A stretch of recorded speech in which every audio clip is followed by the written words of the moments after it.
Hello and welcome to another League video here on ModernNexus.com. My name is Ryland, also known as Holy Shamgar on Twitch. And today we're going to be battling with humans. Now I have ran this deck on the site before, but the list was pretty different than the list we're going to be playing with today, even though its core is similar. And I think it's worth sort of going back and investigating again, especially. Well, I guess I'm dating myself a little bit here with the PT coming up. I suppose once this is just before the PT. Once this video is posted, it will be just past the PT. But it's a deck I've been testing quite a bit. I know a lot of people are down on humans for the PT, though I think it is still a reasonable choice. So we'll see here, but. This list has a lot of elements that I know I like quite a bit already, and some that I'm not convinced of yet. 3 Malcontents I have been very, very happy with. Even in removal-heavy matchups, it's been consistently a Lava Spike. And that kind of card gives you a lot of reach in the same way that Mantis Rider does, right? The advantage of Mantis Rider is, even when your opponent's been killing all your things, you can still top deck it and get in for 3 right now, and then maybe 3 next turn. Malcontents is often pretty similar. Now there are spots where your opponents kill literally everything and you literally have nothing in your hand, and then you draw Malcontents and you're like, well, I'm just shooting you for 1. But realistically, and you can even hold it in those spots, right? It's not like you're forced to cast it and just ping them for 1. It just depends.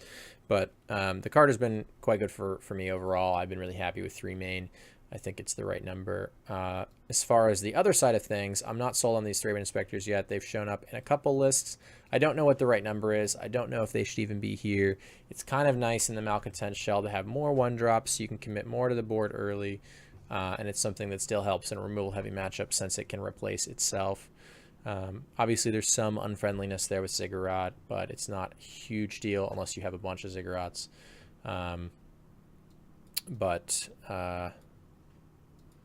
Yeah, the rest of the deck I'm pretty sold on. Now, to make room for these 3-man inspectors, we cut some stuff.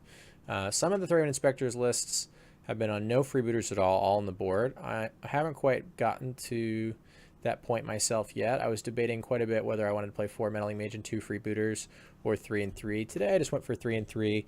I think having like 4 image and then 3 like of cards like these is advantageous to me. Sort of the same reason that we have 3 Malcontents. Is that maybe it's not something, Malcontents in particular, maybe it's not something I want to flood on. These you can draw multiples of and usually be pretty happy with because they're good in multiples. But they're also good with each other, and image can be whichever is more important for the particular moment. Again, I'm not necessarily sold on this.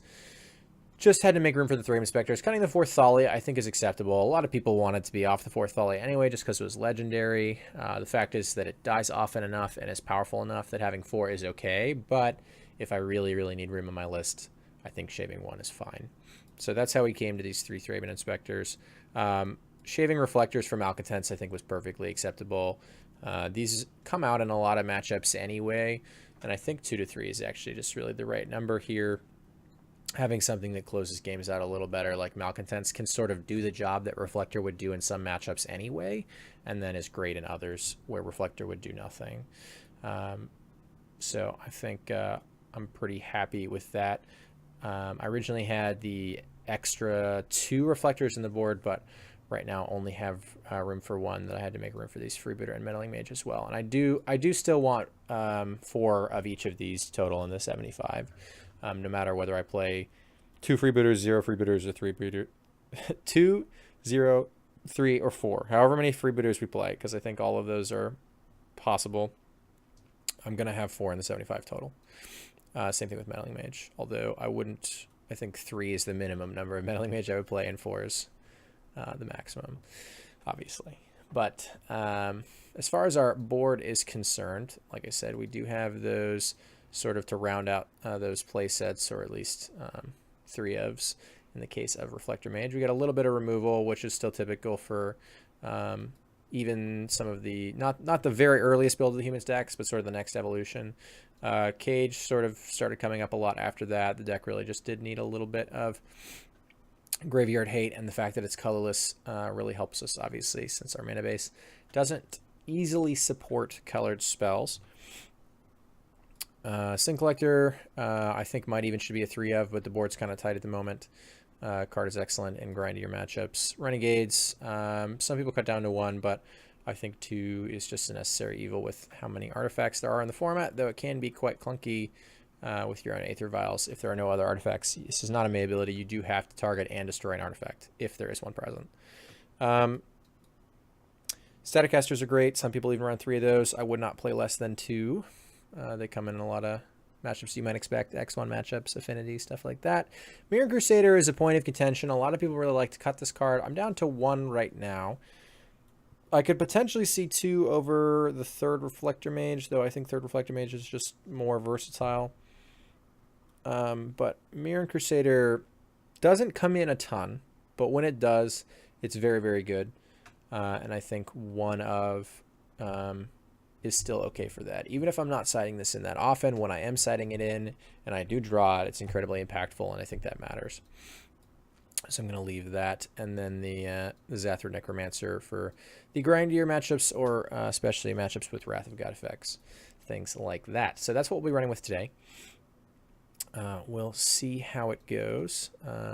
And like I said, this may be probably the thing I'm most likely to play at the PT again. Some particulars about the list I'm not necessarily sold in, but archetype wise, this is certainly something I'm definitely considering, though. Other decks are up there still for me, Dredge in particular. But we'll see. Either way, I hope you enjoy the videos, and I'll see you in just a moment.